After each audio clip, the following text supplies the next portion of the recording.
Yes, that wasn't cool. Outside, at your bumper, still there. Clear, clear, clear. You gotta be kidding me. It really is. Man, we won, dude. Your first win, bud. Let's go to victory lane. This guy's been there 49 times. Vince, let's talk to him. Going to be a big celebration here, I guarantee it, as Mark Martin gets to victory lane. He's familiar with this location, but this Turner Motorsports team will, as Trent Owen said, be celebrating tonight. Mark Martin's first run in the Turner Motorsports car leads his team to victory lane. I don't know if you're a gambler, my friend, but I think a lot of people are going to be playing the number 32 on the wheel tonight. Congratulations. How fortunate do you feel to be in victory lane considering the day you were having? Well, Trent Owens, deserves that one. All the credit for it. He made the right calls, and, the only chance we had was to save. I couldn't, no other way. So I just decided I wasn't going to run out of gas. And then with 2 to go, I went ahead and stepped on it. I figured I was close enough I could run out if I would then. So thanks to Dollar General and this whole race team. It's so cool to see these guys get their first win, and it's just awesome. Turner Motorsports 1-2. Golly, that's a storybook ending for me. What went through your mind when you saw that Keselowski had blown the tire and was going to the wall? Well, he was slowing quite a bit, so I knew that he was either having fuel trouble or something, so I went ahead and stepped on it and tried to catch up to him. You had some contact, I believe, with Sadler. You guys had some issues throughout the day, the fuel. How surprised are you to have won this race, Mark? I can't believe it. You can't win. I don't care how hard you try. You can't win these things. You just can't do it. And then when it's time, it just happens. Well said. His last 3 nationwide victories have come here at Vegas, and boy, how sweet it is for the Turner Motorsports team, Marty. Victory number 1. And a very well-deserved and very popular victory. Certainly with the fans that were here, you could hear them in the background as the celebration continues. Let's, as we head to commercial break, let's go with our crew cam and let you see the celebration as they experienced it.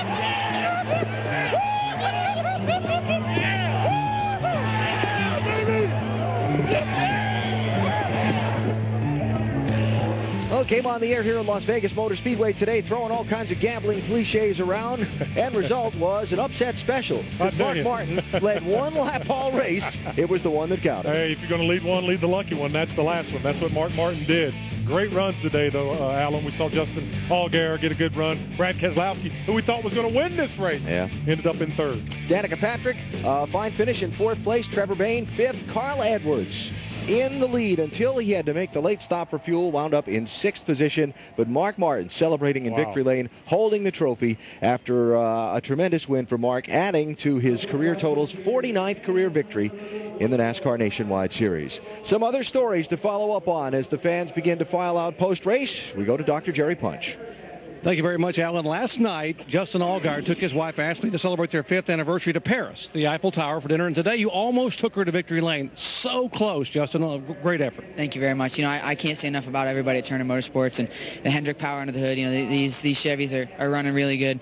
I got to say thanks to Brant Monterey, because without them, I wouldn't be here doing this. And they came on board. They had over 100 people here today. And to be able to go out and run that well, it just meant a lot. But I just can't say enough for what these guys are building. Nationwide Insurance does for the sport. I mean, this is the most fun series I think I've ever been around, and we were that close, man. If he did just run out of gas a little bit earlier, but great to see Mark in victory lane. I'll tell you, the guy has got a lot of knowledge, and he's really helping our team in general, and that's what it really comes down to. So got to congratulate him and all the Dollar General guys. They did a great job. From about lap 5, I heard you comment, we're just dragging, we're bouncing that splitter, that front air dime on the track in turns 1 and turns 3, and you had a handful. How tough was that to hang on? Well, as I just told you a minute ago, the problem was it wasn't when you were on the gas it was a problem. As soon as you would lift off the gas, it would pull the front tires off the ground. So you had to really try to work the throttle and the gas and the brake. And Made it hairy a few times. I drove off into the corner and didn't get lifted early enough and about spun out and backed in the wall. But these guys made great pit adjustments. Jimmy Elledge made an awesome call there at the end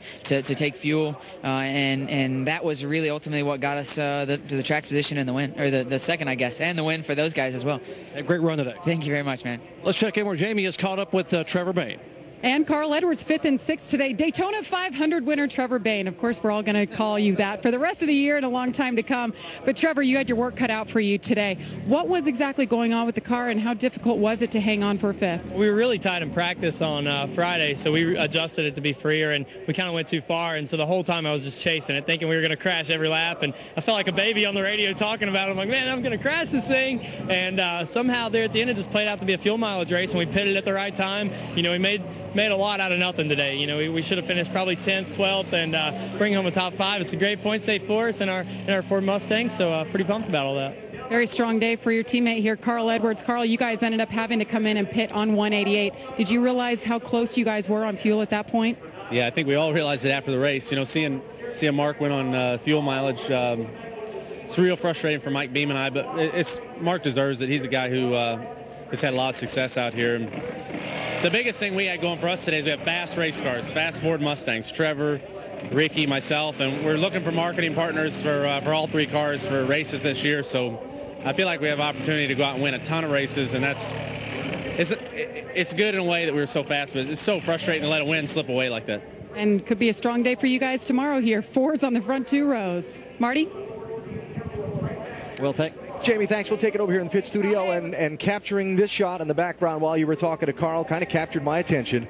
Penske Racing Team looking over the right front corner of that 22 car that led the race at the white flag, but not at the checkers. Well, I tell you what, Brad K came from out of nowhere. We were just talking about him, how he's had a tough day, a tough week in this Nationwide Series, and had taken the lead, was going to walk away and win this thing. Right front tire goes down, and that was all she wrote. Hoping to get a word with Brad Keselowski before we leave the air on the disappointment, the day that he had in that 22 car. NASCAR Nationwide Series championship standings after the opening 3 races. It is Reed Sorensen, who wound up today not as well as he would like to have, 11th, but decent. Not bad. After 2 fifth-place finishes to start the year, leading Ricky Stenhouse Jr. by a mere 2 points in NASCAR's new championship system. I like it. Jason Leffler, Danica Patrick, 3rd, 4th, and Justin Allgaier 5th as we head to the next race, which would be in Bristol, Tennessee in a couple of weeks. Denny Hamlin wound up 7th. He was running 2nd till a late pit stop, Vince. 7th place today for Denny Hamlin, a guy that was running up front much of the day. You had to come late for fuel. Seemed as though for a while it was going to be between you and Carl. Did you have anything for Carl if it would have come down to that? Well, it's tough. I mean, you know, once I saw we weren't going to win the race, you know, I backed off just in case a caution came to try to save tires. But you know, we were so equal. He was a little bit better than me in the long run, and you know, but for the most part, that's part of racing. You got to have the right fuel strategy, the right everything go the right way, and just didn't do it. But you know, Adam, got to say thanks to him and a whole Interstate Batteries team. This is a new team that gets formed over the offseason. We're trying to make it better. Yeah, well done. Denny Hamlin, top 10 today, 7th place. Not what he wanted, but a good, strong run. Vince, thanks, and the photos will go on for some time. Tell you, one of the coolest things I saw from the checkered flag when we were interviewing Trent Owens, the crew chief on that 32 car. I believe I saw Todd Braun, the man who formed this team, nurtured it until selling it last fall to its current owner, the Turners, here at the racetrack, and able to share and see the people who worked for him until not that long ago celebrate a win today. Yeah, Todd laid the footprint for this organization, and he is a big part of this victory. Congratulations to Turner Motorsports. What a way to get their ownership efforts off to a great start. Mark Martin, Trent Owens doing the hat dance, taking home the souvenirs. He'll take home the trophy as well after winning today, and the season just getting underway for the NASCAR Nationwide Series. Talk about contrasts. From the high speed, never let off the gas, mile and a half in Vegas. Let's get it on, boys. To the Bristol Bull Ring in a couple of weeks for a great race that you'll see on March 19th. Then out to the 2-mile track in Fontana, California. Texas Motor Speedway, that's a Friday night race this year. And Talladega. Tickets to all of those races available by going on to NASCAR.com/tickets or calling that number. Hope you join us at the track, and make sure you join us for our coverage on the television of what is turning into a pretty interesting Nationwide Series season so far. Jamie has a follow-up for us on a story we've been keeping up with. Jamie?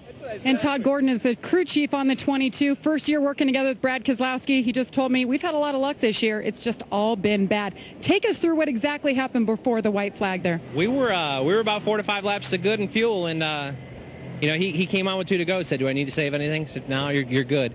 Must have run something over. We'd run 2 fuel runs on right sides, and that was just a fuel run. We'd come and take it 2 rights and fuel it there with whatever it was, 65 to go or whatever. But we were good on fuel and good on, hadn't seen any wear issues. We just must have run something over. Got a flat coming to the white flag. Came off of turn 4. He called. We had a flat right front. So rolled it around to 3rd place. Hey, it's from where the weekend started, it's a great finish for the weekend. We were tough right off Thursday. We had our issues, and we recovered and thought it was going to be a real good recovery, but bad luck's just been following us this year. We'll be all right, though. Perhaps leaving Vegas, the luck will turn around for the 22 team. Alan?